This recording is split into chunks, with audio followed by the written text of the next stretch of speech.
इष्यते। ओम शांति शांति शांतिः। विश्वं दर्पण दृश्यमान नगरे तुल्यं निजान्तर्गतम् पश्यन्नात्मनि मायया बहिरिवोद्भूतं यथा निद्रया साक्षात् कुरुते प्रबोधसमये स्वात्मानमेवाद्वयम् तस्मै श्रीगुरुमूर्तये नमः इदं श्रीदक्षिणामूर्तये। वागीशायस्य वदने लक्ष्मी यस्य च वक्षसि यस्यास्ति हृदये संविद तं नृसिंहमहं भजे। ओम नमः परमहंसास्वादित चरणकमलचिन्मकरन्दाय भक्तजनमानसनिवासाय श्रीरामचन्द्राय विश्वसर्गविसर्गादि क्षणलक्षितं श्रीकृष्णाख्यं परन्धाम जगद्धाम नमामतं सच्चिदानन्दरूपाय विश्वोत्पत्त्यादिहेतवे तापत्रयविनाशाय श्रीकृष्णाय वयं नमः। यं प्रव्रजन्तमनुपेतमपेतकृत्यं द्वैपायनो विरहकातर आजुहाव पुत्रेति तन्मयतया तरवोऽभिनेदुः तं सर्वभूतहृदयं मुनिमानतोऽस्मि। संसारसागरे मग्नं दीनं मां करुणानिधे कर्ममोहगृहीताङ्गं मामुद्धर भवार्णवात्। श्रीमद्भागवताख्योऽयं प्रत्यक्षः कृष्ण एव हि स्वीकृतोऽसि मया भवसागरे मनोरथो मदीयोऽयं सफलः सर्वथा त्वया निर्विघ्नेनैव कर्तव्यः दासोऽहं तव केशव। शुकरूपप्रबोधज्ञ सर्वशास्त्रविशारद एतत्कथा प्रकाशेन मदज्ञानं विनाशय। जन्माद्यस्य यतोऽन्वयादितरतः चार्थेष्वभिज्ञस्वराट् तेने ब्रह्महृदाय आदिकवये मुह्यन्ति यत्सूरयः। वारिमृदां यथा विनिमयो यत्र त्रिसर्गो मृषा धाम्ना स्वेन सदा निरस्तकुहकं सत्यं परं धीमहि।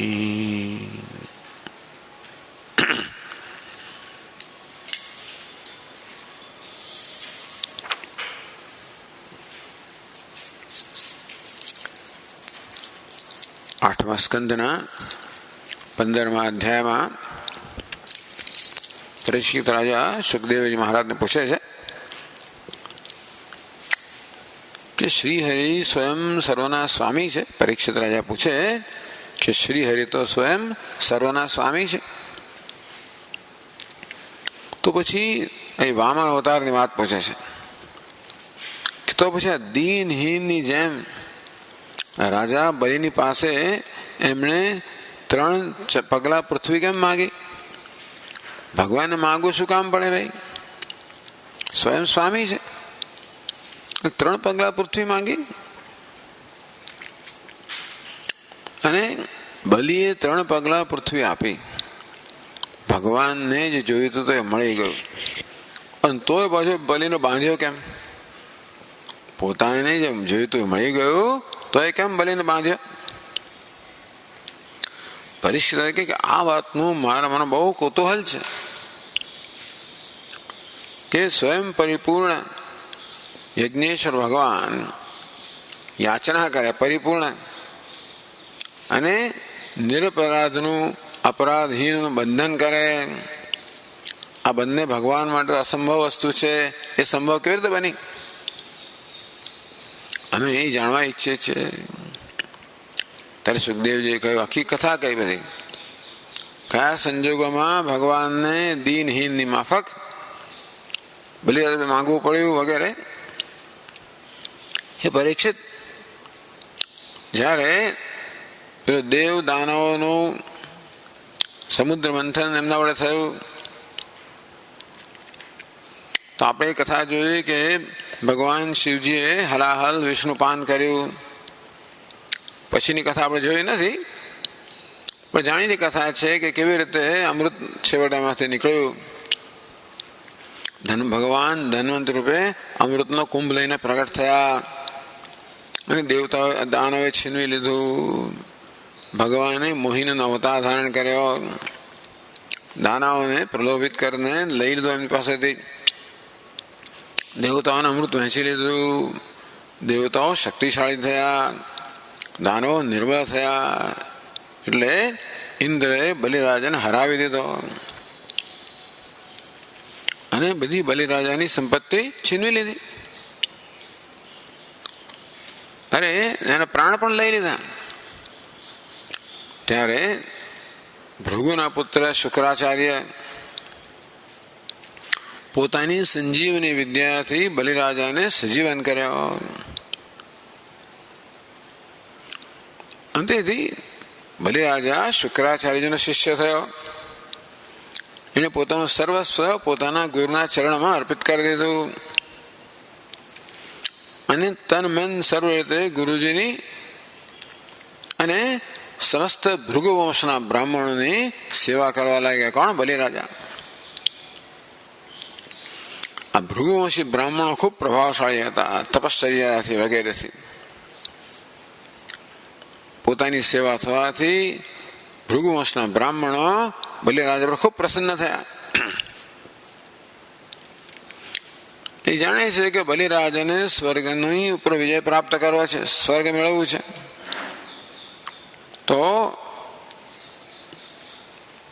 એમણે જ બલિરાજાનો અભિષેક કર્યો. એની પાસે વિશ્વજીત યજ્ઞ કરાવડાવ્યો ભૃગુવંશી બ્રાહ્મણ શુક્રાચાર્યજીએ. યજ્ઞની વિધિથી બધા હવિષ્યોથી બધી અગ્નિ દેવતાની પૂજા કરી. ત્યારે યજ્ઞ કુંડમાંથી સોનાની ચાદર મઢેલો એક મહાન રથ નીકળ્યો. એમાં ઇન્દ્રના ઘોડા જેવા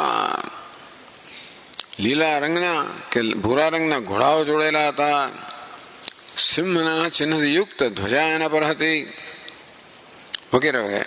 વળી પાછું સોનાથી મળેલું ધનુષ્ય, ક્યારે પણ ખાલી વક્ષે ભાથો, કવચ, આ બધું પ્રગટ થયું અગ્નિમાંથી. પછી આ બલિરાજાના દાદા પ્રહલાદજીનો પુત્ર વિરોચનનો પુત્ર બલિ. પ્રહલાદજી બલિરાજાના દાદા થાય. પ્રહલાદજીએ એક બી માળા આપી જે ક્યારેક કરમાય નહીં. શુક્રાચાર્યજીએ એક શંખ આપ્યો. આ પ્રકારે બ્રાહ્મણોની કૃપાથી યુદ્ધની બધી સામગ્રી પ્રાપ્ત કરીને સ્વસ્તિ વચન કહેવામાં આવ્યા. રાજા બલિએ બ્રાહ્મણની પ્રદક્ષિણા કરી, નમસ્કાર કરીને પછી પ્રહલાદજી સાથે સંભાષણ કરીને એમને નમસ્કાર કર્યા. પછી ભૃગુવંશી બ્રાહ્મણ આપેલા દિવ્ય રથ પર બલિરાજા સવાર થયા. કવચ ધારણ કર્યું, ધનુષ, તલવાર અને ભાથો, શસ્ત્ર ગ્રહણ કર્યા. પછી તો આ રીતે બલિરાજાની સુંદર શોભા હતી, એનું ઘણું વર્ણન આવે. પછી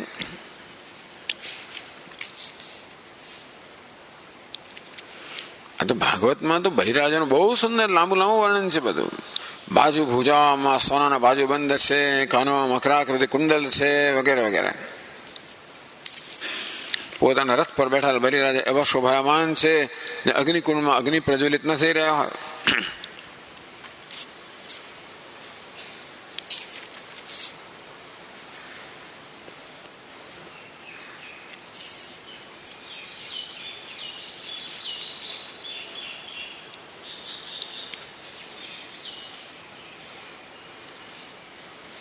તો આવા અસુરોના સેનાના સ્વામી બલિરાજાએ પોતાની ખૂબ મોટી સેના લઈને ઇન્દ્રની પુરી અમરાવતીને ચારે બાજુ ઘેરી લીધી. અમરાવતીનું સુંદર વર્ણન છે એમાં.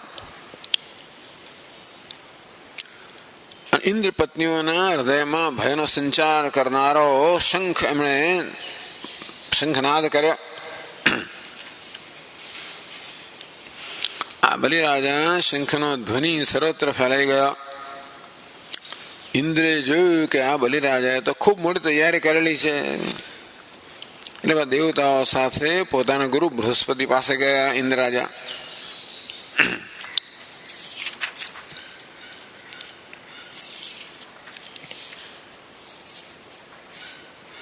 ભગવાન પોતાના ગુરુજીને કહે, મારો જૂનો શત્રુ બલિ, એને તો યુદ્ધની મહાન તૈયારી કરેલી છે.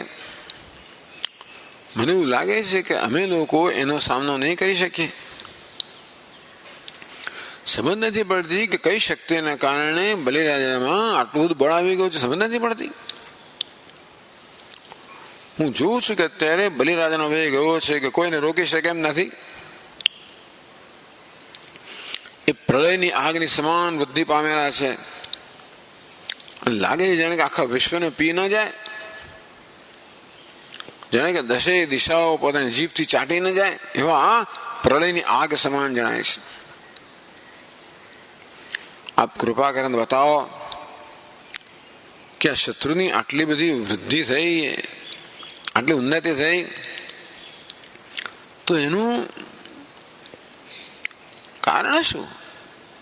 એનું શરીર, મન, ઇન્દ્રિયોમાં એટલું બળ છે, આટલું તેજ ક્યાંથી આવ્યું કે આટલું બધું તૈયારી કરીને એને આવી ચઢાઈ કરી? ત્યારે દેવગુરુ બૃહસ્પતિએ કહ્યું, ઇન્દ્ર, તારા શત્રુ બલિની ઉન્નતિનું કારણ હું જાણું છું.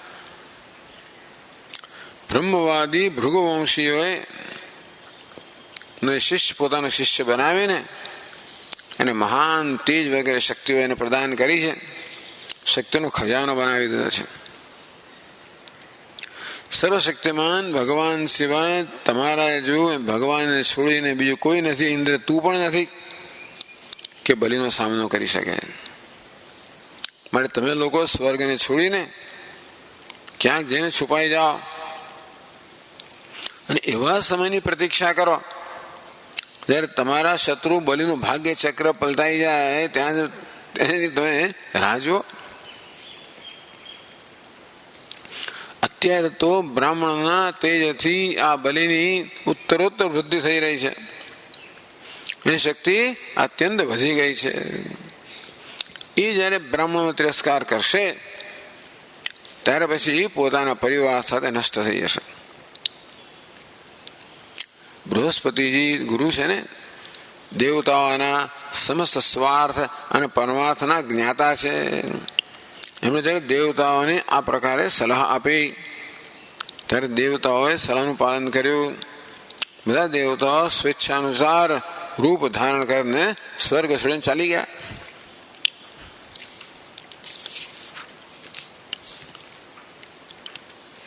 દેવતાઓ ચાલી ગયા એટલે વિરોચન પુત્ર બલિરાજાએ સ્વર્ગ પર પોતાનો અધિકાર કરી લીધો. ત્રણેય લોકને જીતી લીધા. હવે બલિ વિશ્વ વિજય બની ગયો. અને શિષ્ય પ્રેમી ભૃગુવંશી બ્રાહ્મણોને 100 અશ્વમેધ યજ્ઞ કરાવડાવે. એ યજ્ઞના પ્રભાવથી બલિની કીર્તિ કૌમદી ત્રણેય લોકની બહાર પણ દસે દિશાઓમાં ફેલાઈ ગઈ. અને નક્ષત્ર રાજા ચંદ્રમાન સમાન શોભાયમાન થઈ ગયા. બ્રાહ્મણ દેવતાઓની કૃપાથી પ્રાપ્ત થયેલી સમૃદ્ધ લક્ષી બહુ ઉદારતાથી એ દાન કરતા લાગ્યા. આ પ્રકારે બલિરાજન ઉત્કર્ષનું વર્ણન કરવામાં આવ્યું.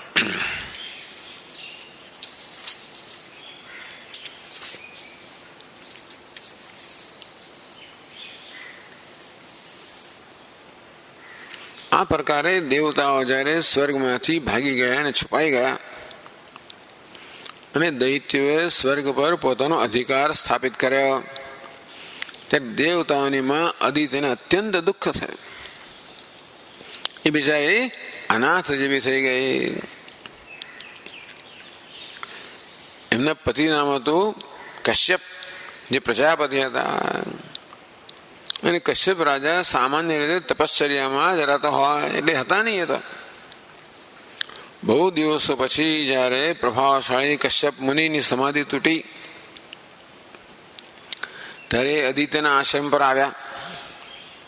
પણ જોયું કે ત્યાં સુખ શાંતિ નથી, કોઈ ઉત્સાહ નથી, કોઈ પ્રકારની ત્યાં આગળ તો સજાવટ નથી. અંતેથી આદિત્ય સત્કાર કર્યો અને પછી જોયું કે પોતાની પત્નીના ચહેરા પર મહાન ઉદાસીનતા છવાઈ ગઈ છે. એટલે બોલ્યા કે હે કલ્યાણી, બે જગતમાં કોઈ વિપત્તિ તો નથી આવી પડી ને? ધનનું પાલન તો બરોબર થઈ રહ્યું છે ને?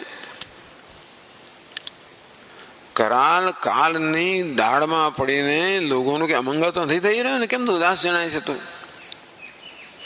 તને કઈ થયું જેવું પૂછતા જ નથી. જગતનું અમંગળ તો નથી થઈ રહ્યું ને?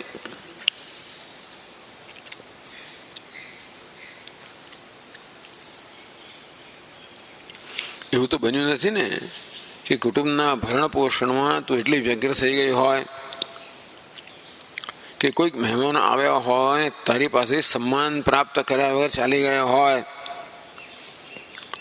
અને એમનો સત્કાર કરવાનો તું અસમર્થ રહી હોય. એટલે એવું આપણે ઉદાસ થઈ જાય. અરે મારે થયું નહીં એવી ઉદાસ એ તો કારણ નથી ને.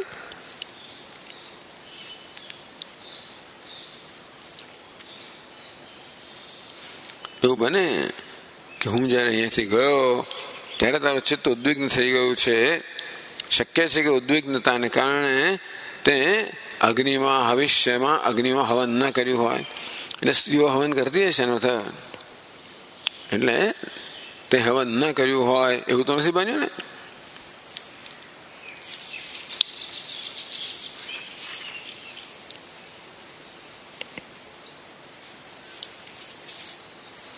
જો અદિતિ અગ્નિ અને બ્રાહ્મણ ભગવાનના મુખ છે, એટલા માટે ગૃહસ્થ બંનેની પૂજા કરવી જોઈએ, અગ્નિની અને અતિથિની. તો એને ત્રણેય લોકની પ્રાપ્તિ થાય છે. ભગવાન તો સમસ્ત કામના પૂર્ણ કરવાવાળા છે. પણ હે અદિતિ, તું તો હંમેશા પ્રસન્ન રહેનારી છે, પણ તારા ઘણા બધા લક્ષણોથી હું જોઈ રહ્યો છું કે અત્યારે તારું ચિત્ત અસ્વસ્થ છે. તારા પુત્રો તો બધા કુશળ મંગળ. હવે પુત્રની વાત, હવે તારા પુત્રો તો કુશળ મંગળ છે ને? ત્યારે જગ્યાએ ભગવાન, હે ભગવાન, બ્રાહ્મણ, ગાય, ધર્મ અને આપની આ દાસી બધા કુશળ. બ્રાહ્મણો, ગાયો, ધર્મ અને આ દાસી બધા કુશળ છે.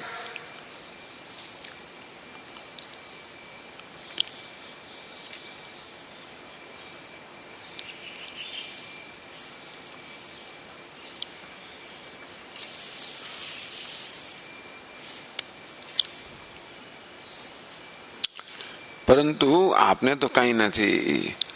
આપ તો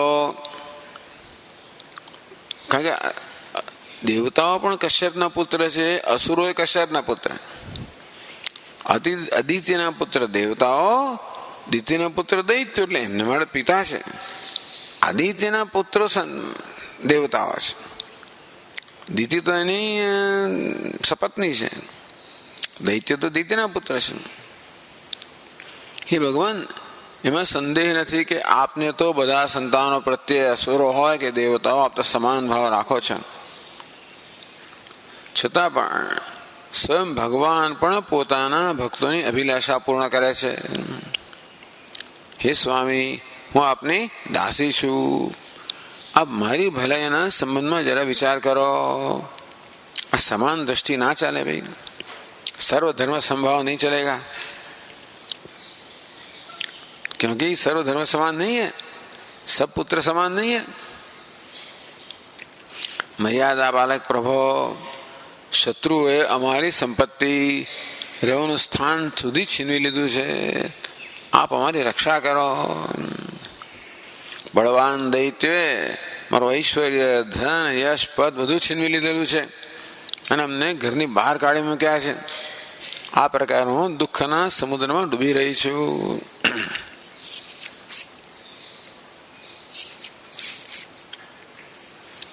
આપથી વધીને મારી ભલાઈ કરનાર બીજું કોણ હોઈ શકે? મારા હિતૈષી સ્વામી, આપ બરાબર વિચારીને આપના સંકલ્પથી જ મારા કલ્યાણ માટે કોઈ એવો ઉપાય કરો કે મારા પુત્રોને એમનું રાજ્ય, સંપત્તિ બધું ફરી પાછું આવી જ મળી જાય. સુખદેવજી કે હે પરીક્ષિત, આ રીતે અદિતિએ જયારે કશ્યપજીને પ્રાર્થના કરી ત્યારે થોડા વિસ્મિત થઈ ગયા કશ્યપજી. અરે મોટા આશ્ચર્યની વાત છે, ભગવાનની માયા કેવી પ્રબળ છે. આ સમગ્ર જગત તો એ ભગવાનની માયાના રજ્જુથી બંધાયેલું છે. ક્યાં આ પંચમહાભૂત અનાત્મા શરીર અને ક્યાં પ્રકૃતિ પર આત્મા? કોઈ કોઈનું પતિ નથી, કોઈ કોઈનું પુત્ર નથી અને કોઈ કોઈનો સંબંધી નથી. આ તો મોહ જ માત્ર મનુષ્યને નચાવી રહ્યો છે. પ્રારંભિક ઉપદેશ. બિચારી અદિતિ દુઃખી છે ને, શોકગ્રસ્ત છે. તો ક્યાં આત્મા તો પ્રકૃતિ પર છે, એમાં પતિ શું અને વળી પત્ની શું અને પુત્ર શું અને કશું શું? હે પ્રિય, તું સંપૂર્ણ પ્રાણીઓ વિરાજમાન, તો તું એમ કરો ભાઈ કે સંપૂર્ણ પ્રાણીઓના હૃદયમાં વિરાજમાન, પોતાના ભક્તોનું દુઃખ દૂર કરનારા જગતગુરુ ભગવાન વાસુદેવની આરાધના કર. એ અત્યંત દીન દયાળુ છે.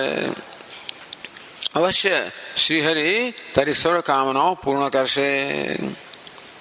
મારો દ્રઢ નિશ્ચય છે કે ભગવાનની ભક્તિ ક્યારેય પણ વ્યર્થ જતી નથી. એ સિવાય બીજો કોઈ ઉપાય નથી. તો અદિતિ પૂછે, ભગવાન હું કઈ રીતે જગદીશ્વર ભગવાનની આરાધના કરું, જેથી એ કેવી રીતે આરાધના કરું જેથી ભગવાનના મનમાં સંકલ્પ જન્મે અને સત્ય સંકલ્પ ભગવાન મારા મનોરથ પૂર્ણ કરે? એવું થવા માટે કયા પ્રકારની આરાધના કરું? પતિદેવ, હું મારા પુત્ર સાથે અત્યંત દુઃખ ભોગવી રહી છું, તેથી શીઘ્ર એવો ઉપાય બતાવો કે જલ્દીથી મારા પર કૃપા થઈ જાય. 15,000 વર્ષ તપ કરો, 25,000, એવું નહીં, જલ્દીથી કૃપા થઈ એવી કઈક ઉપાય બતાવો, એવી આરાધનાની વિધિ આપ મને બતાવો. તો કશ્યપજી કહે કે હે દેવી, જ્યારે મને સંતાનની પ્રાપ્તિની કામના થઈ હતી ત્યારે ભગવાન બ્રહ્માજીને મેં આ જ વાત પૂછી હતી. બ્રહ્માજીએ મને ભગવાનને પ્રસન્ન કરનારું જે વ્રત હતું એનો ઉપદેશ કર્યો હતો, એ હું તને આજે કહું છું. કયા વ્રતથી ભગવાન પ્રસન્ન થાય?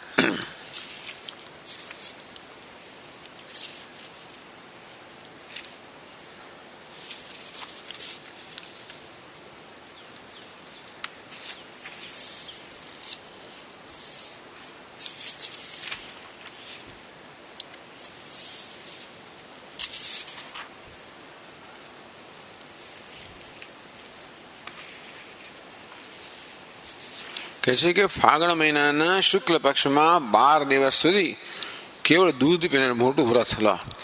ફાગણ મહિનાના શુક્લ પક્ષમાં 12 દિવસ કેવળ દૂધ, આ લોકોને બહુ મુશ્કેલી, કેવળ દૂધ પીને જ રહેવાનું અને પરમ ભક્તિથી ભગવાન કમલનયનની પૂજા કરવા. હું બ્રહ્માજી વ્રત કહેલું એ કહું છું. પછી બધી એની વ્રતની વિધિ બતાવે છે.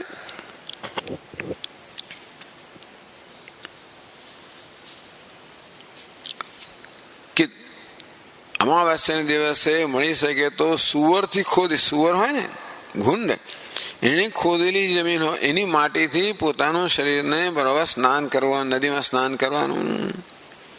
અને પછી આ મંત્ર, આખો મંત્ર કહે છે હે દેવી વગેરે, પૃથ્વીને કહે, પ્રાણીઓને સ્થાન દેનારી વગેરે પૃથ્વીને પછી સ્તુતિ કરવાની આ પ્રકારે.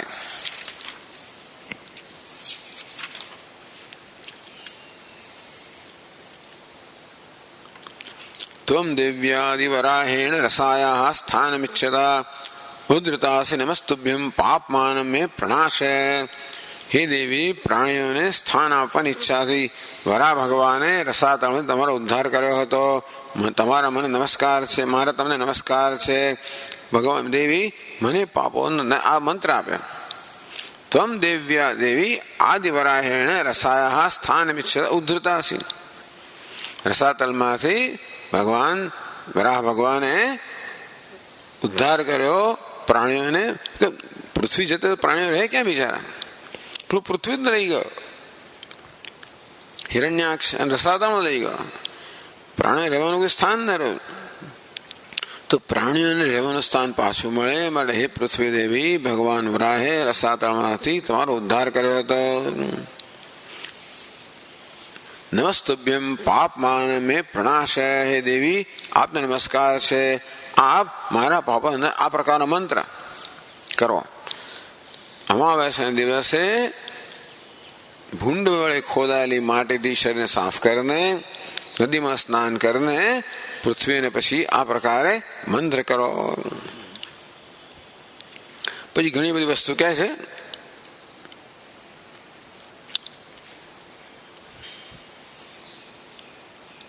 પછી ભગવાનની સ્તુતિ છે.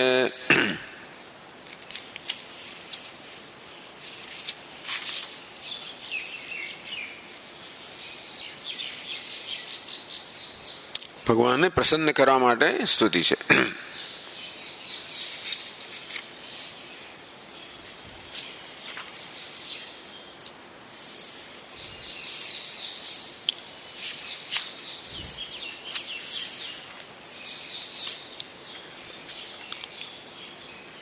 નમસ્તે નમો હિરણ્યગર્ભાય પ્રાણાય જગદાત્મને યોગેશ્વરે શરીરાય નમસ્તે યોગ હેતવે નમસ્તે આદિદેવાય સાક્ષીભૂતાય તે નમઃ નારાયણાય ઋષે નરાય હરય નમઃ નમો મર્કદશ્યામ વપુષે અધિગત શ્રીએ કેશવાય નમસ્તુભ્યમ નમસ્તે પીતવાસસે ત્વમ સર્વવૃદ્ધ પુંસામ વરેણ્ય વરદર્શભ અતસ્તે શ્રેયસે ધીરા પાદરેણુપાસતે વગેરે સુંદર ભગવાનના આ પ્રકારે નમસ્કાર સ્તુતિ કરવી. આનો આમાં સમાવેશ થયો નથી. આ સ્તુતિ આનો સમાવેશ નથી થયો. ચાલો ઓલરાઈટ.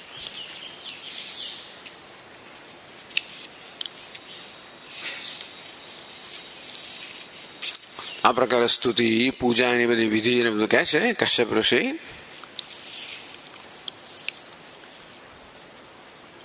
નૈવેદ્ય દક્ષિણા વગેરે, બ્રાહ્મણ ભોજન વગેરે આ પ્રકારે પયોવ્રતી રહીને ખાલી પયોવ્રતમાં બહુ બધું કરવાનું છે. મંત્રોચ્ચાર, પૂજા, બધી વસ્તુ બહુ એકદમ વિધિસર અને વિસ્તારથી કરવાની છે. આ પ્રકારે પ્રયોવ્રતી રહીને 12 દિવસ સુધી ભગવાનની આરાધના, હોમ અને પૂજા કરો અને બ્રાહ્મણોને ભોજન કરાવતા રહો.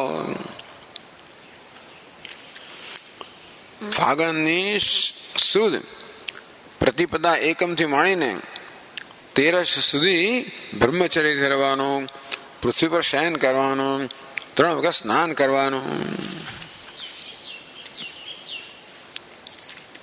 જૂઠ નહીં બોલવાનું, જુઠ્ઠું નહીં બોલવાનું, પાપીઓથી વાત નહીં કરવાની, પાપની વાત નહીં કરવાની, નાના મોટા બધા ભોગોનો ત્યાગ કરવાનો, કોઈ પ્રાણીને કોઈ કષ્ટ નહીં પહોંચાડવાનું.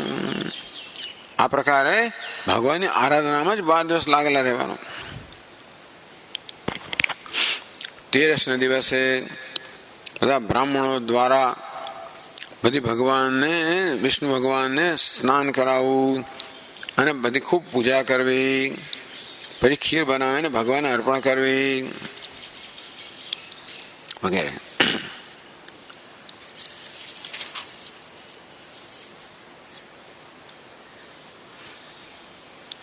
આમાં આચાર્ય ઋત્વિજો શુદ્ધ સાત્વિક ગુણયુક્ત ભોજન કરાવવું જોઈએ.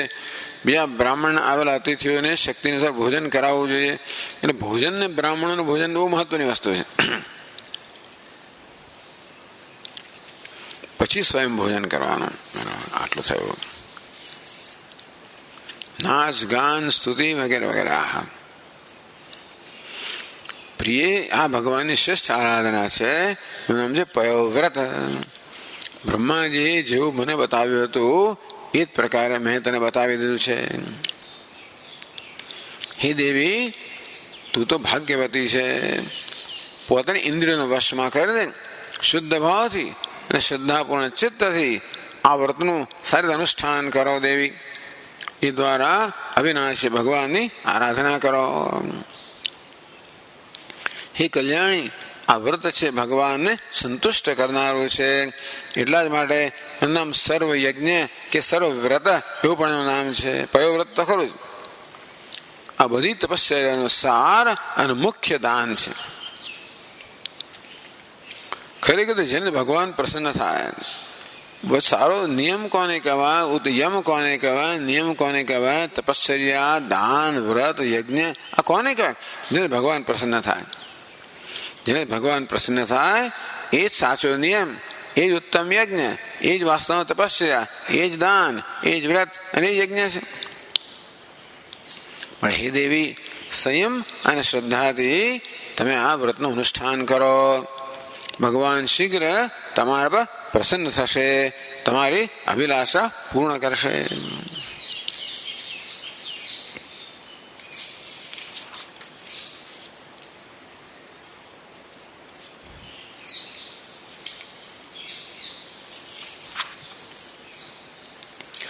સુખદેવજી કહે છે, હે પરીક્ષિત, પોતાના પતિદેવ મહર્ષિ કશ્યપજી પાસેથી આ ઉપદેશ પ્રાપ્ત કરીને અદિત્ય અત્યંત સાવધાનથી 12 દિવસ સુધી આ વ્રતનું અનુષ્ઠાન કર્યું.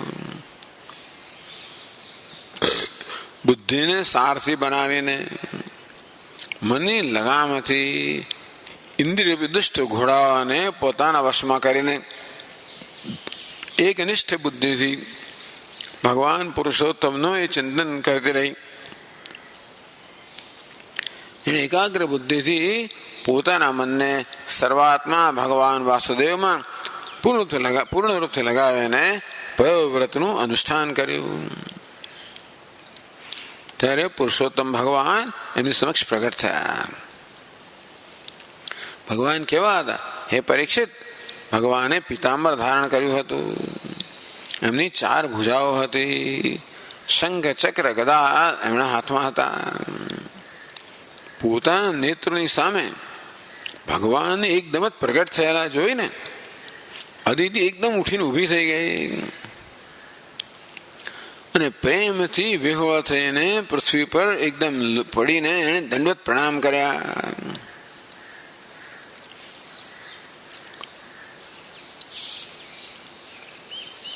પછી ઉઠીને હાથ જોડીને ભગવાનની સ્તુતિ કરવાની ચેષ્ટા કરી.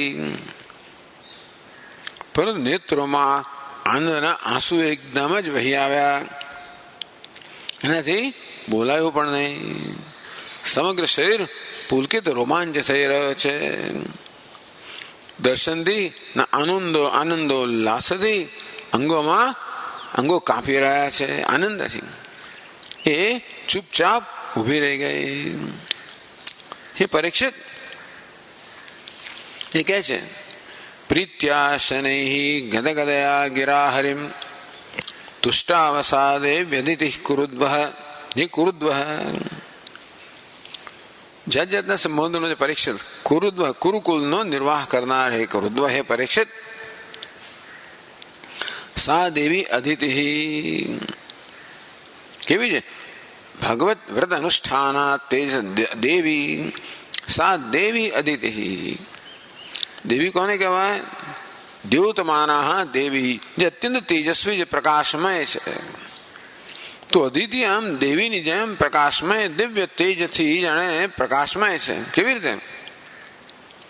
ભગવત વ્રત અનુષ્ઠાનાત, ભગવાનના વ્રતનું અનુષ્ઠાન કરવાને કારણે જે તેજથી પ્રકાશમાન છે વે દેવી અદિતિ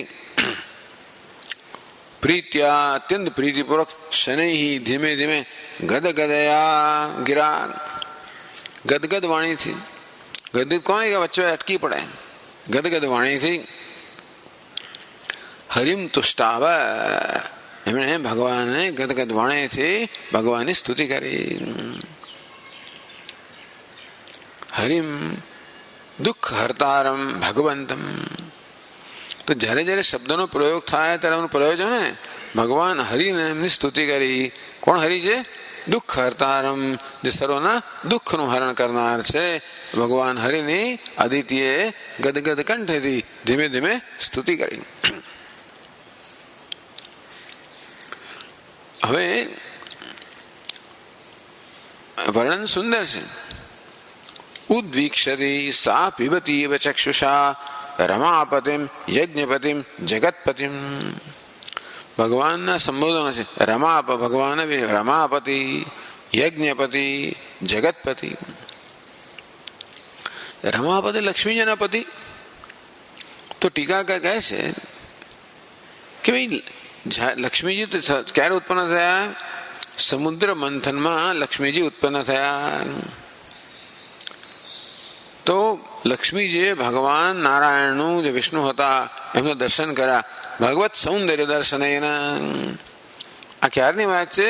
સમુદ્ર મંથનમાંથી જ્યારે લક્ષ્મીજી ઉત્પન્ન થયા ત્યારે લક્ષ્મીજીએ ભગવાનનું સૌંદર્ય જોયું, વિષ્ણુ ભગવાનનું. યદિ મોહો જાત હૈ, લક્ષ્મીજી જેનાથી મોહિત થઈ ગયા, ભગવાનના સૌંદર્યના દર્શન કરીને સ્વયં લક્ષ્મી તો રોજના છે તો એ મોહિત થઈ ગયા. એવું ભગવાનનું સૌંદર્ય ત્યારે હતું. તો પછી એટલે શું કર્યું? દેવાદેવી સભા મધ્યે તવક્ષેવ સ્વસ્થાનમ સ્વીકૃતવતી.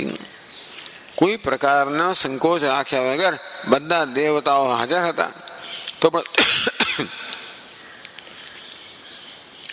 સભાની મધ્યમાં બધા દેવતાઓ હાજર હતા તો પણ કોઈ પ્રકારનો સંકોચ રાખ્યા વગર લક્ષ્મીજીએ સીધું જ ભગવાનના વક્ષસ્થળનો આશ્રય લીધો, એટલે કબજો કરી લીધો કે આશ્રય લઈ લીધો, ત્યાં વિરાજમાન થઈ ગયા. તો જ્યારે ભગવાનના દર્શનના પરિણામે લક્ષ્મી દેવીની આ પ્રકારની જયારે હાલત થાય તો અદિત્યા વૈવશ્ય કેમ આશ્ચર્યમ, અદિત્યને જ ભગવાનના દર્શન થાય તો બિચારી વિવશ થઈ જાય. એમાં આશ્ચર્ય શું છે? ઉદ્વીક્ષતી ઉત્કર્ષણ વીક્ષમાણા સતી, ભગવાનને બસ ઝાંખી જોઈ જ રહી છે. અદિતિ રમાપતિમ, જાણે ચક્ષુથી ભગવાનને પાન ન કરી જતી હોય. ભગવાન સામે એકી ટસે અદિતિ જોઈ રહ્યા છે અને પોતાના ચક્ષુ ભગવાનનું પાન કેમ કરવું? ચક્ષુથી જાણે ભગવાનનું પાન ન કરી રહ્યા હોય. તો ક્યારેક આપણે સાંભળીએ ત્યારે કર્ણથી પાન કરતા હોઈએ, દર્શન કરીએ ત્યારે ચક્ષુથી પાન કરતા હોય. તો પાન કરો સ્વંત પ્રવેશ, જેને ભગવાન અંદર પ્રવેશ કરે ચક્ષુથી. ઉદ્વીક્ષમાણા જાતા સા તસ્યા, તો આ પ્રકારે અદિતિની વ્યવસ્થાનું વર્ણન કર્યું. બીજું પણ એક વર્ણન, બીજું પણ કારણ યજ્ઞપતિ, ભગવાન રમાપતિ તો ખરા. તો રમા જેવી લક્ષ્મીજી જેવી રીતે ભગવાનના દર્શન કરવાથી વિવશ થઈ ગયા તેવી રીતે અદિતિ પણ ભગવાનના દર્શન કરવાથી વિવશ થઈ ગયા. પાછું યજ્ઞપતિ, ભગવાન કોણ છે? યજ્ઞપતિ. તો હમણાં જ અદિતિએ યજ્ઞનું અનુષ્ઠાન કર્યું છે આટલા દિવસ. તો પોતે જેનું અનુષ્ઠાન કર્યું છે એવા યજ્ઞથી, યજ્ઞના પતિ એટલે ફળ પ્રદાન કરનાર ભગવાન છે, અને માટે પણ એ વિવશ થઈ ગયું. ભગવાન સ્વયં મારા યજ્ઞનું ફળ પ્રદાન કરવા હાજર થઈ ગયા. જગતપતિમ સર્વસ્ય જગત જગતપાતિ, પાતિ ઇતિ પતિ, જે રક્ષણ કરે એને પતિ કહેવાય. ભગવાન વડે કયું વિશેષણ છે? જગતપતિ, સમગ્ર જગતનું રક્ષણ કરનાર. તસ્ય દર્શનમ અતિ દુર્લભમ. હવે રમાપતિ, યજ્ઞપતિ, જગતપતિ, આ ભગવાનનું દર્શન અત્યંત દુર્લભ છે.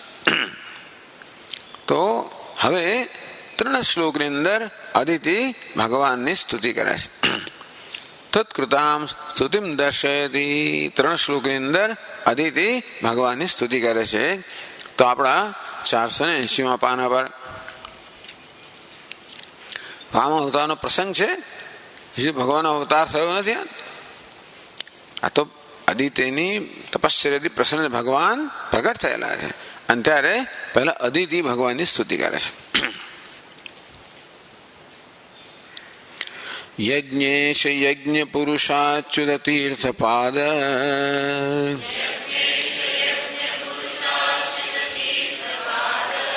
તીર્થશ્રવ શ્રવણ મંગલ નામધેય,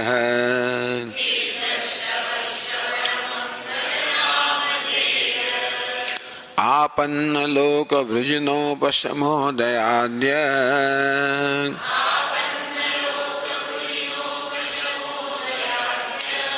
શન્નઃ ક્રુધીશ ભગવન્નસી દીનનાથ.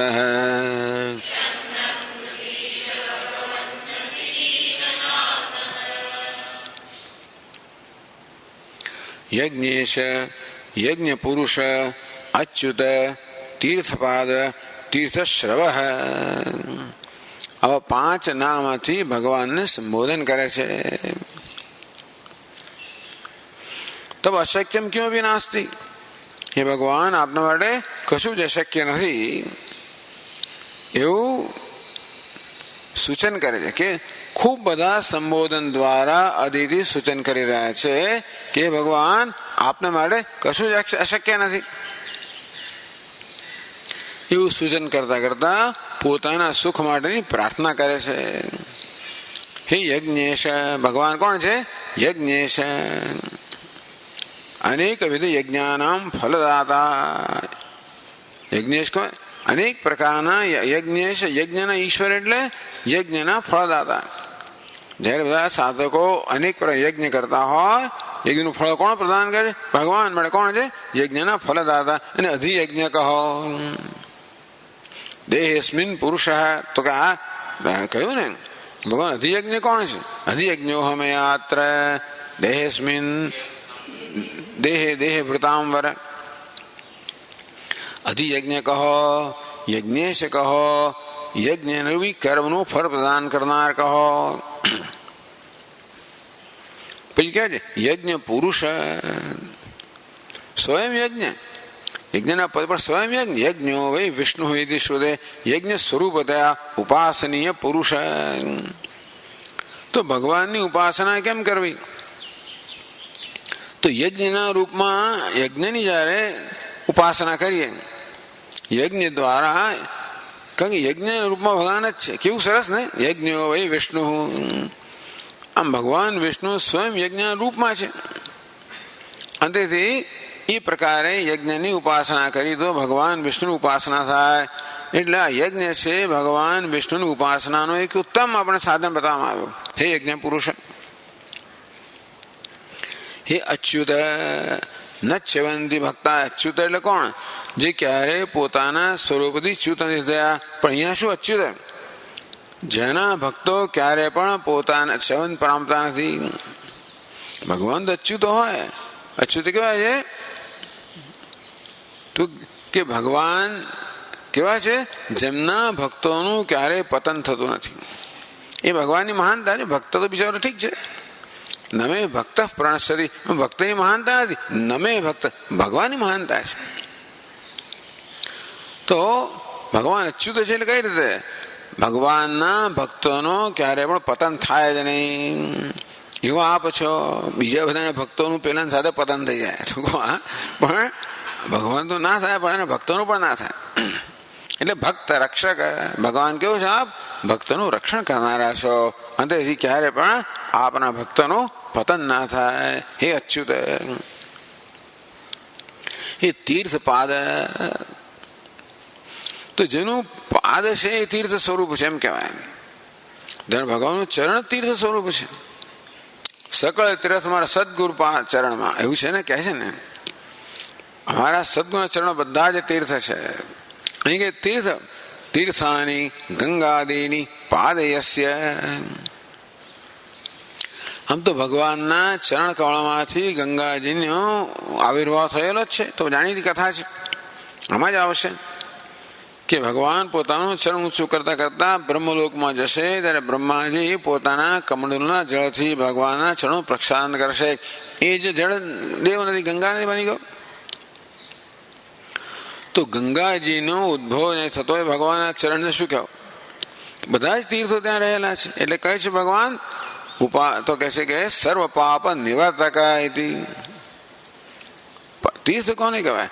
જ્યાં જવાથી આપણા પાપ દૂર. મુખ્યત્વે તીર્થ મેં કહ્યું પ્રમાણે કોઈ કોઈ પ્રકારનું ત્યાં જળાશય હોય, ત્યાં નદી હોય, સમુદ્ર હોય, કે પછી સરોવર હોય, કે વાવ હોય, કંઈક હોય તીર્થની અંદર, જ્યાં સ્નાન કરીને ભક્તો પોતાના પાપ દૂર કરે. તો ભગવાનના ચરણ કેવા છે? તે તીર્થ પાદ. આ બધા તીર્થો ભગવાનના ચરણમાં છે. માટે જેમ તીર્થ પોતાના ભક્તોનું પાપ નિવૃત્ત કરે છે, ભગવાનના ચરણ કેવા છે? પોતાના ભક્તોના બધા પાપ દૂર કરનારા છે. તીર્થ શ્રવ એ પણ સંબોધન છે. તીર્થ શ્રવ. શ્રવ એટલે શું છે? કીર્તિ.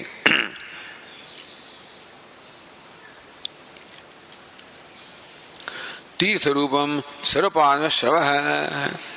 ભગવાનની કીર્તિ કેવી છે? તીર્થ શ્રવ. જેમની તીર્થ રૂપ જેમની કીર્તિ છે. બધાની ભગવાનની કીર્તિ પણ કેવી છે? તીર્થ રૂપ છે. બધા પાપ દૂર કરનારી ભગવાનની કીર્તિ પણ બધાના પાપ દૂર કરે. વર્ણો રઘુપતિ વિમલ યશ. ભગવાનનો વિમળ યશ જેવો છે જે ભક્તોના પાપ દૂર કરનારા છે. બસ એ જ મહત્વનું છે. તુલસીદાસજી મહારાજ કહે ને કે આ સુંદર કથા ભગવાનનું ચરિત્ર છે, એને સાંભળવાથી ભક્તોના પાપ દૂર થઈ જાય. આમ ભગવાનની કીર્તિ જ પાપ દૂર કરનારી છે. માટે ભગવાનની કીર્તિનું શ્રવણ એ સર્વ પાપ દૂર કરનારું છે. એટલા માટે કથા કહો, શ્રવણ કહો આટલું મહત્વનું છે. તો તીર્થ શ્રવ તીર્થ રૂપમ સર્વ પાપ નિવાર્તકમ કીર્તિ યસ્ય. બધા પાપનું નિવારણ કરનારી કીર્તિ જેમની છે ભગવાનને કહ્યું તીર્થ શ્રવ. શ્રવણ મંગળ નામ ધેય. પાછું બીજું સંબોધન થયું. શ્રવણ મંગળ નામ ધેય. ભગવાનનું નામ કેવું છે? શ્રવણ મંગલમ. શ્રવણ માત્ર મંગલમ. શું અદૃષ્ટમ યસ્માત તથા ભૂતમ. ભગવાનનું નામ કેવું છે? શ્રવણ માત્રથી જ મંગળ કરનાર ભગવાનનું નામ છે. મંગળ કોણ કહે? શુભ દુષ્ટમ. શ્રવણ માત્રથી શુભ પુણ્ય ઉત્પન્ન કરનાર, એ રીતે ભક્તોને મંગળ કરનાર જેનું નામ છે ભગવાન શ્રવણ મંગલ નામ ધેય. આ દ્વારા જ આપણને ભગવાનની આરાધના કેમ કરો કહી દે છે ને. ભગવાનની કીર્તિનું શ્રવણ કરો તો પાપ દૂર કરનારું છે. ભગવાનનું નામ છે એનું શ્રવણ કરો. નામનું માત્ર શ્રવણ કરો, કીર્તન કરો તો પણ પાપ દૂર કરનારું છે. વળી કેવાય છે આપન લોક વૃજનોપશમોદયાદ્ય.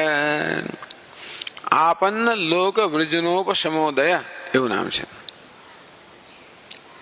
પછી આદ્ય વળી બીજું નામ છે ભગવાનનું. આ બધા ભગવાન સંબોધનો છે એક પછી એક પછી એક. તો આપન લોક વૃજનોપશમ. વૃજન એટલે પાપ દુઃખ કહો. આપન્ન એટલે જે ભગવાનને પ્રતિપન્ન થયા છે, શરણાગત થયા છે.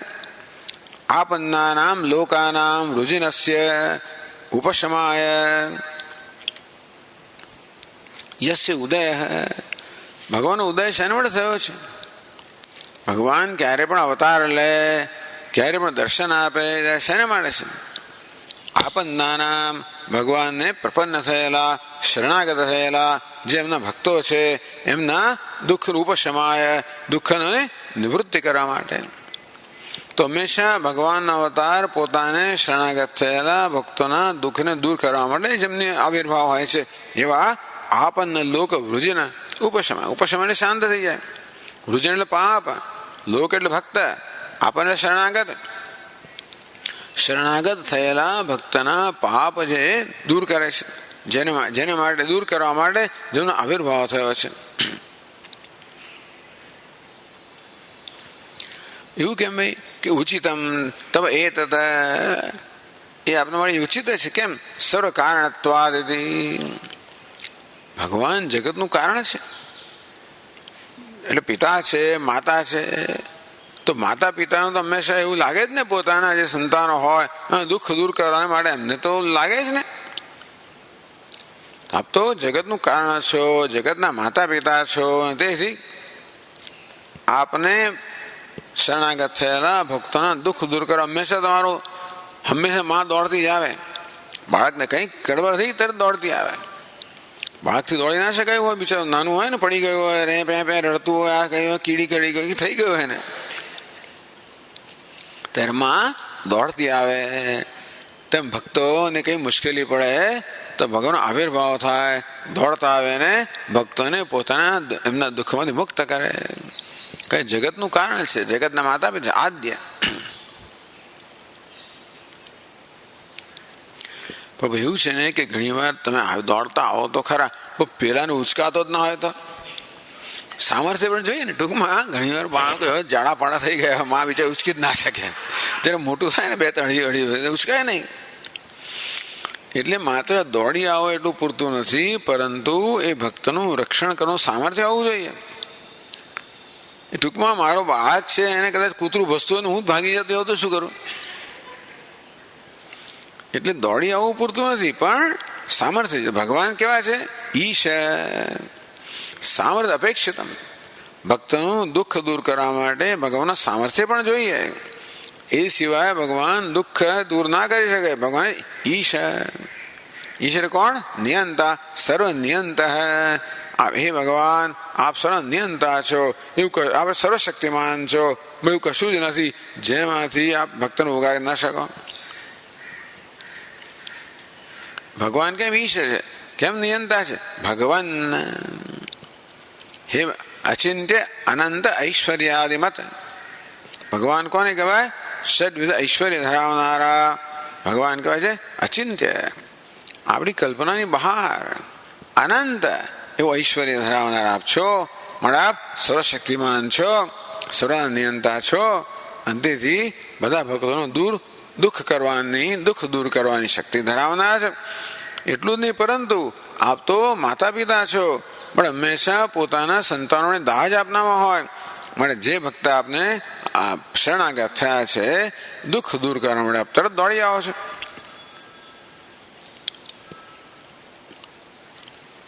એટલે કે છે દીનનાથ. આપ કેવા છો? દીનાનામ નાથ મદૃશાનામ. ભગવાનનું દીન છું, મારા જેવા દીનનાથ નાથ જો પાલન કરનારા છો, સ્વામી છો. માટે સન્નઃ ક્રુધિ.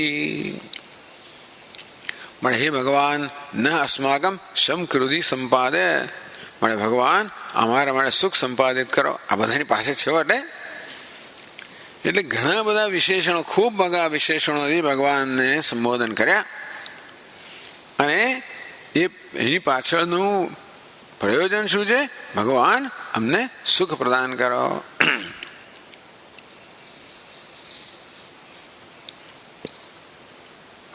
આપને મળે કશું જ નથી ને.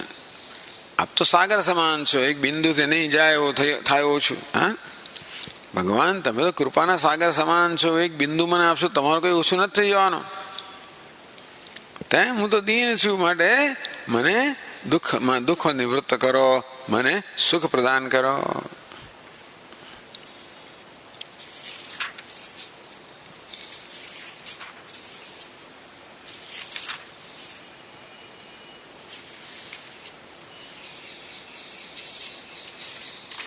તો તું શું કરીશ? પણ હું આ બધું કરું એના બદલામાં તું શું કરીશ?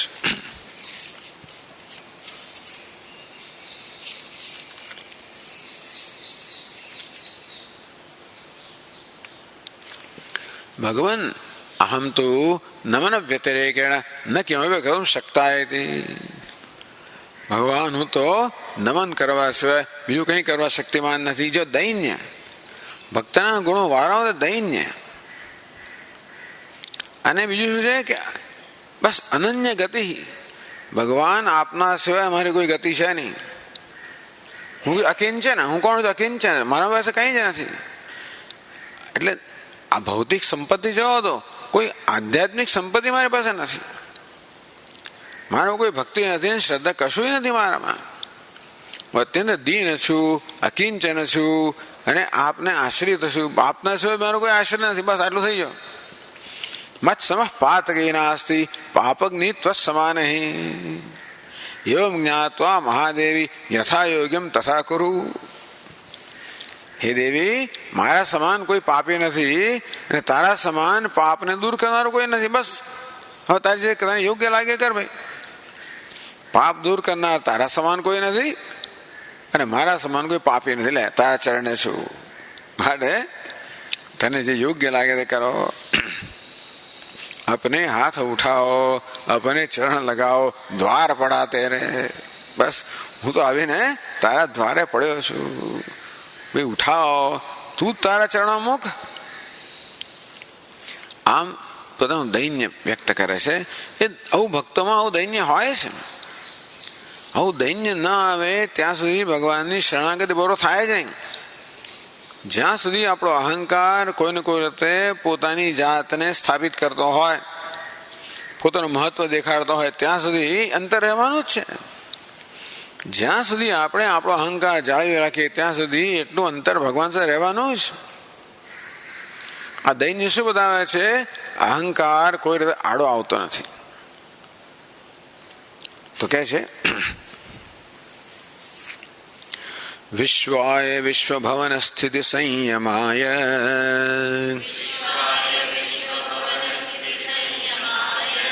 સ્વૈરમ ગૃહીત પુરુષક્તિ ગુણાય ભૂમ્ને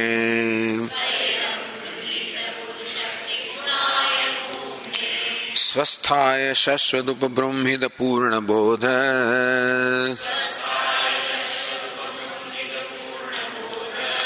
વ્યાપાદિતાત્મતમસે હરયે નમસ્તે.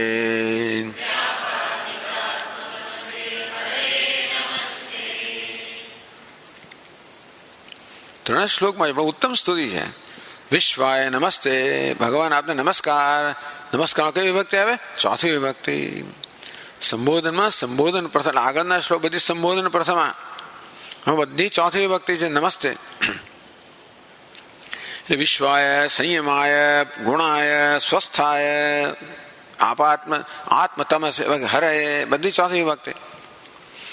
તો વિશ્વાય ભગવાન કહે વિશ્વાય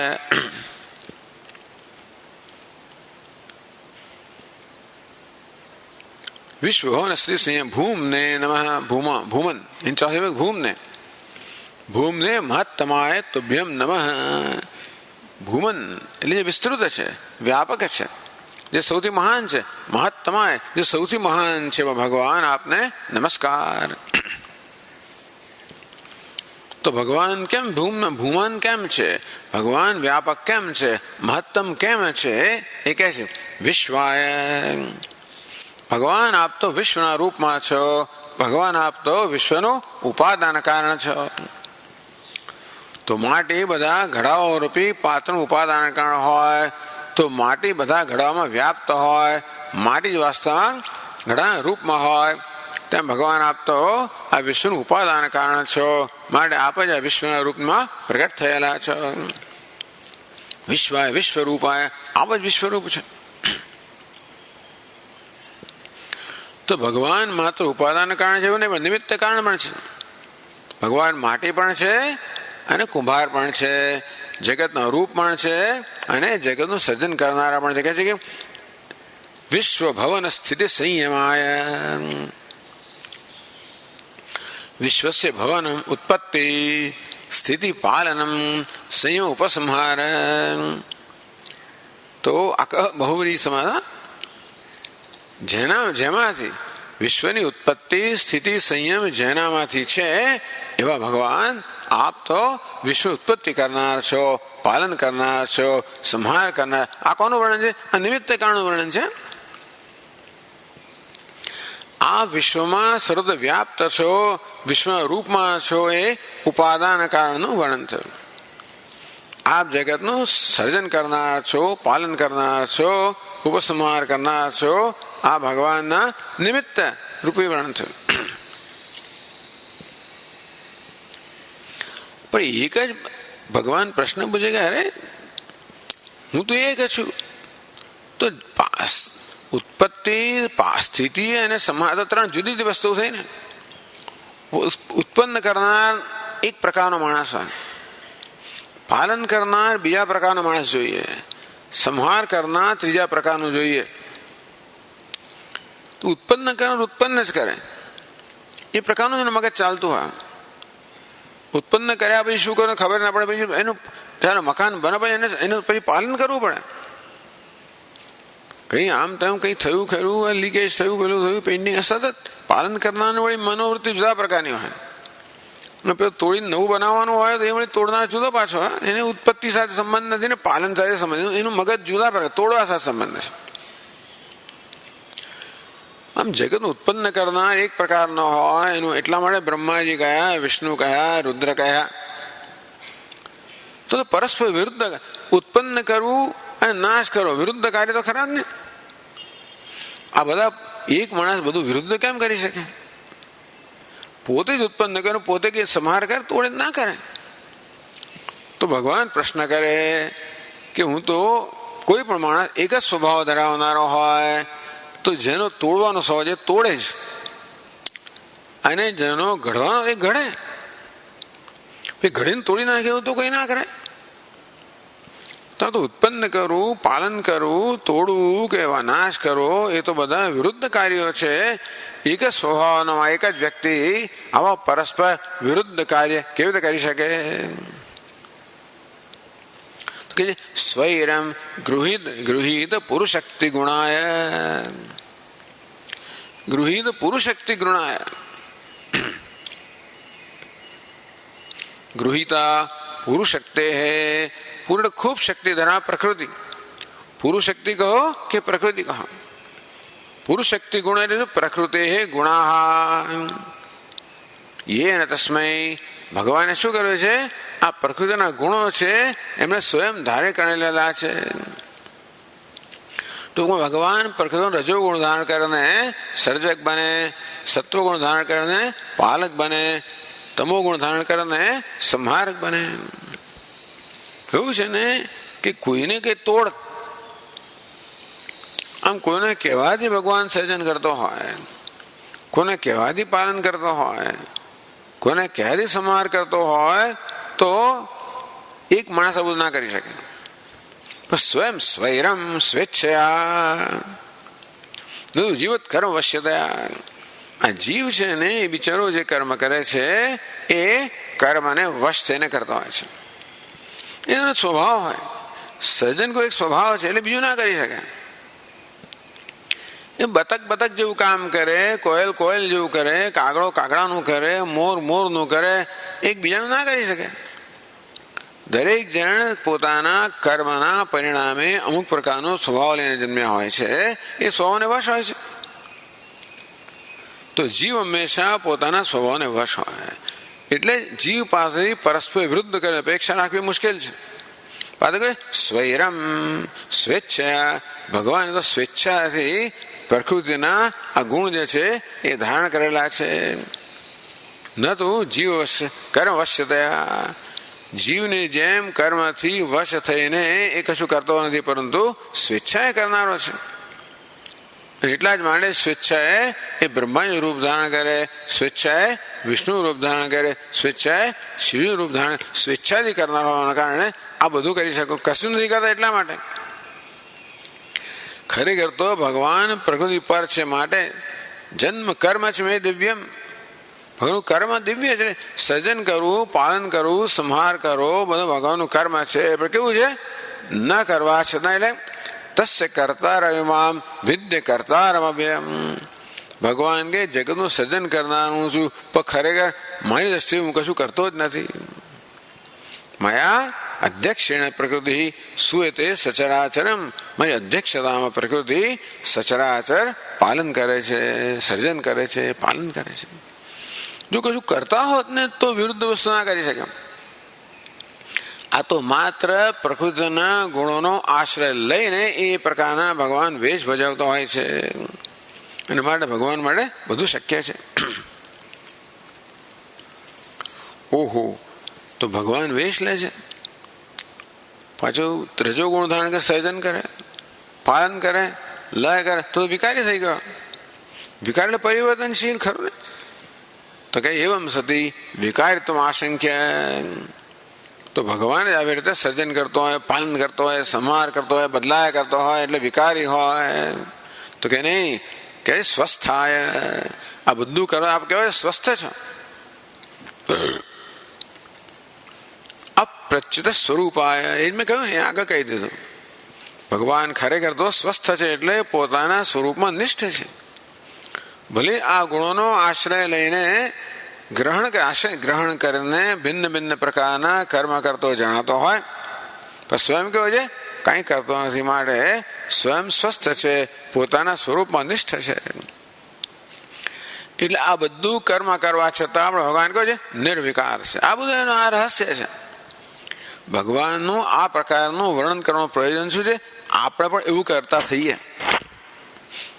આપણે પણ આપણા કર્મ દરમિયાન કેવી રીતે સ્વસ્થ રહેવું, આ કર્મથી કેમ પ્રભાવિત ન થવું. શ્રેષ્ઠ કર્મ ગમે તેમ સ્વસ્થ ગમે તેમ નહીં કરવાનું. શ્રેષ્ઠ કરવા છતાં પણ કેવી રીતે અસંગ, એટલે ભગવાન અસંગતા શીખવાડે છે.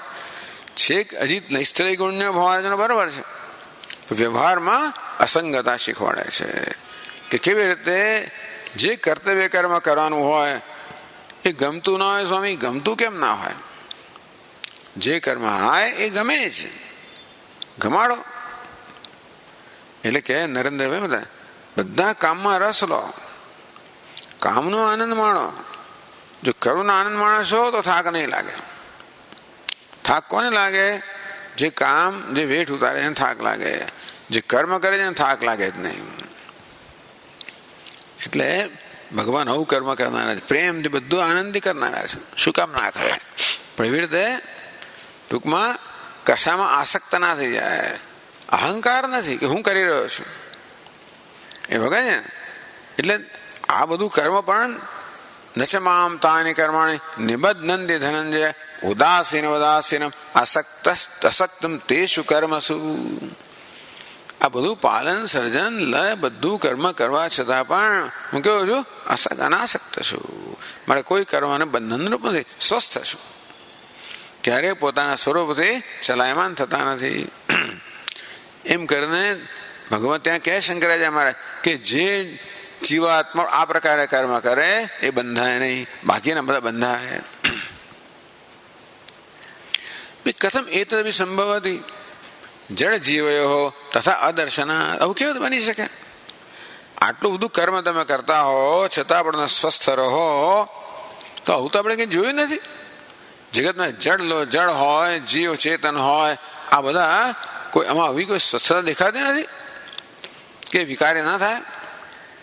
એટલે કહે છે કે પછી શાશ્વત ઉપબ્રહ્મિત પૂર્ણ બોધ વ્યાપાદિતાત્મ તમસે. બહુ લાંબુ કહ્યું. શાશ્વત ઉપબ્રહ્મિત પૂર્ણ બોધ વ્યાપાદિત આત્મ તમસે. તમસ એટલે અંધકાર, આત્મ તમસ એટલે પોતાનો અજ્ઞાન રૂપે અંધકાર. પૂર્ણ બોધ વ્યાપાદિત આત્મા તમસે. પૂર્ણ બોધથી જેમણે પોતાના આત્માનું અજ્ઞાન વ્યાપાદિતમ નિરસ્તમ.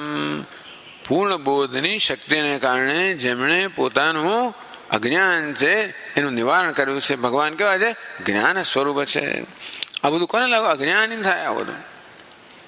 તો જળ ચેતન લોકો નિર્વિકાર રહી શકતા નથી, સ્વસ્થ રહી શકતા નથી, કારણ કે અજ્ઞાની છે.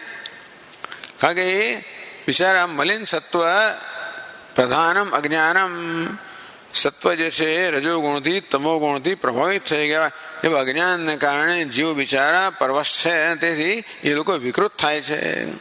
ભગવાન કહેવાય છે જ્ઞાન સ્વરૂપ હોવાને કારણે જો અજ્ઞાન સંપૂર્ણ નષ્ટ થઈ ગયું છે. એટલે કહે છે શાશ્વત ઉપબ્રહ્મિત એટલે નિત્યોર્જિત નિરંતર આવિર્ભૂત એ પૂર્ણબોધ ઉપબ્રહ્મિત. ભગવાનનો બોધ છે આમ એકદમ પ્રગટ થઈ રહ્યો છે. જે પેલો ફોરો નીકળ્યો ભગવાનનો એવી રીતે સતત ઉર્જિત સતત પ્રગટ થઈ રહ્યો છે. આવિર્ભૂત ભગવાનનો બોધ પૂર્ણ બોધ છે એ નિરંતર આવિર્ભૂત છે, સતત પ્રગટ છે. આપણો બોધ પણ પ્રગટ છે, પણ અજ્ઞાન વડે બિચારો વૃદ્ધ થઈ ગયો છે. એવું અજ્ઞાન રૂપી પ્રતિબંધક ન હોવાના કારણે જેમનો પૂર્ણ બોધ સતત પ્રગટ છે. શાશ્વત ઉપબ્રહ્મિત નિત્ય ઉર્જિત નિરંતર આવિર્ભૂત ઉર્જિત શક્તિમાન આવિર્ભૂત પૂર્ણ બોધ કેવો સચ્ચિદાનંદાત્મક સ્વરૂપ વિષયકમ જ્ઞાનમ. ભગવાન સ્વયં સચ્ચિદાનંદ તો છે જ, જોડે જોડે હું સચ્ચિદાનંદ જાણે પણ છે. આ જ્ઞાન કેવું છે? સચ્ચિદાનંદ બધાય છે, જીવ પણ સચ્ચિદાનંદ, ઈશ્વર તો છે, જીવ પણ છે. એ જ્ઞાન નહીં, હું સચ્ચિદાનંદ છું એ પ્રકારનું જ્ઞાન. આપણે બ્રહ્મ છીએ પર્યાપ્ત નથી, હું બ્રહ્મ છું એ પ્રકારનું જ્ઞાન જ અજ્ઞાન દૂર કરે. બ્રહ્મ પણ સત્યમ જ્ઞાનમ અનંતમ, બ્રહ્મ પણ જ્ઞાન સ્વરૂપ છે, પણ એ જ્ઞાન અજ્ઞાનનું વિરોધી નથી. એ તકલીફ છે ને. ભગવાન બેઠો છે આત્મારૂપ અને કશું કઈ દૂર નથી કરતા.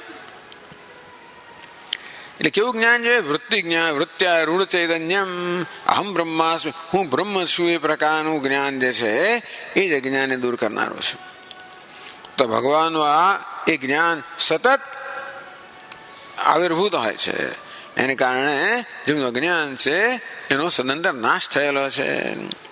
તેથી અજ્ઞાન રૂપી અવરોધ ન હોવાને કારણે ભગવાન સતત પોતાના સ્વરૂપમાં નિષ્ઠ છે. જ્યારે જીવનું એ જ સ્વરૂપ છે, પરંતુ અજ્ઞાન રૂપી અવરોધને કારણે જે બિચારો પોતાના સ્વરૂપમાં નિષ્ઠ નથી. બસ આટલી જ તકલીફ છે. આટલું થાય ભગવાનની જીવમાં કોઈ ફેર ના રહે. હાથ પગમાં ફેર રહે પણ અંદર કોઈ ફેર ના રહે. અંદરથી ભગવાન જેવા છે એવું થઈ જાય. બહારથી ભગવાન સર્જન પાલન લય કરે એવું તો ના કરે, એવી રીતે છોડે તો ભગવાનને સોંપે, તું કર ભાઈ. પણ અંદરથી ભગવાન જેવો સ્વસ્થ છે એવો સ્વસ્થ આ જ્ઞાની પુરુષ પણ થઈ જાય.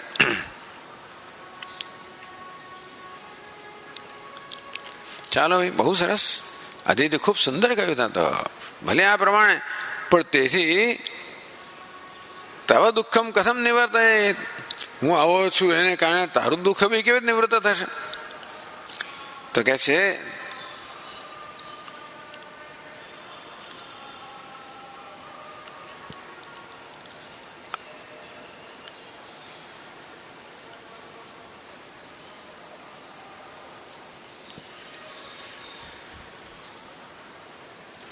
હરે, અચ્છા આટલું કહી દીધું. હરે નમસ્તે. ભગવાન આપ કોણ છો? હર છો. ભક્ત દુઃખ હરણશીલાય. ભગવાનને પણ વિચારને આમ તો ખરેખર સ્વતંત્રતા નથી. હરી છે ને, હરણ કરવું એનો સ્વભાવ થઈ ગયો છે. ભક્ત દુઃખ હરણશીલાય, ભક્તના દુઃખનું હરણ કરવું એનો સ્વભાવ થઈ ગયો છે. આપણે ખાલી ભક્ત જ થવાનું છે, બાકીનું કામ એ કરે. બાળવું તો અગ્નિનો સ્વભાવ જ છે ને. ખાલી અગ્નિમાં પડવાની જરૂર છે તો બાળી નાખે જે વસ્તુ હોય તે. આમ પ્રકાશ આપવો એ તો વીજળીનો સ્વભાવ, એક બલ્બ અંદર નાખીએ એટલે પ્રકાશ આવી જાય. તો દુઃખનું હરણ કરવું તો ભગવાનનો સ્વભાવ જ છે. પણ કોણ? ભક્તના દુઃખનું એટલું ખરું. નહીં તો બધા માટે સમાન છે. ये भजन्ति माम भक्त्या मयि तेषु चाप्यहम. ભગવાન કે ભક્તિપૂર્વક જે મારું ભજન કરે એ મારામાં છે, હું એમના, એટલે કે એમને મારો પ્રભાવ ખબર પડે. તેમ દુઃખનું હરણ કરવું ભગવાનનો સ્વભાવ છે. પણ એક સ્વનો અનુભવ ખબર કોને પડે, અનુભવ કોને થાય, લાભ કોને મળે? ભક્તને. ભક્ત દુઃખ હરણશીલા માટે ભગવાન આપ તો હરી છો, કરવાના જ છો ને. તે ચાયવાલા કહેવાની જરૂર, ચા આપ. ચાય વાળા એટલે તો આપી જ દે. ચાય આપવો એનો સ્વભાવ છે. તેવી રીતે હે હરિ હરિ કહ્યું એટલે ભગવાન આવીને કામ કરવાનો જ છે. જો સરખી રીતે કહીએ તો, ખાલી એમ બળબડ કરીએ એવું નહીં, સરખી રીતે કહીએ તો ભગવાનનું કામ કરે. ચાલો પછીનો શ્લોક આપણે આવતી વખતે જોઈશું. ઓમ પૂર્ણમદ પૂર્ણમિદમ પૂર્ણાત પૂર્ણમુદચ્યતે પૂર્ણસ્ય પૂર્ણમાદાય પૂર્ણમેવાવશિષ્યતે. ઓમ શાંતિ શાંતિ શાંતિ. સચ્ચિદાનંદ રૂપાય વિશ્વોત્પત્યાદિહેતવે તાપત્રય વિનાશાય શ્રીકૃષ્ણાય વયં નમઃ. જન્માદ્યસ્ય યતોન્વયાદિતરતઃ ચાર્થેષ્વभिज्ञस्वराट् तेने ब्रह्महृदाय आदिकवये मुह्यन्ति यत्सूरयः. तेजो वारिमृदां यथा विनिमयो यत्र त्रिसर्गो मृषा धाम्ना स्वेन सदा निरस्तकुहकं सत्यं परं धीमहि. ओम शांति शांति शांति. हरि ओम. श्री गुरुभ्यो नमः. हरि ओम.